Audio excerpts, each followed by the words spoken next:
തന്റെ പിതാവായ തേരാഹ് മരിക്കുന്നതിനു മുൻപ് ഹാരാൻ ജന്മനാടായ കൽദായരുടെ ഊറിൽ വെച്ച് ചരമമടഞ്ഞു. അബ്രാമും നാഹോറും വിവാഹം കഴിച്ചു. അബ്രാമിന്റെ ഭാര്യയുടെ പേര് സാറായി. നാഹോറിന്റെ ഭാര്യയുടെ പേര് മിൽക്ക. മിൽക്കയുടെയും ഇസ്കായുടെയും പിതാവായ ഹാരാന്റെ മകളാണ്. സാറായി വന്ധ്യയായിരുന്നു. അവൾക്ക് മക്കളുണ്ടായില്ല.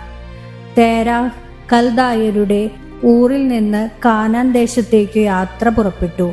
മകൻ അബ്രാമിനെയും പേരക്കിടാവും ഹാരാന്റെ മകനുമായ ലോത്തിനെയും അബ്രാമിന്റെ ഭാര്യയും തന്റെ മരുമകളുമായ സാറായിയെയും അവൻ കൂടെ കൊണ്ടുപോയി. അവർ ഹാരാനിലെത്തി അവിടെ വാസമുറപ്പിച്ചു. തേരാഹ് 205 വർഷം ജീവിച്ചിരുന്നു.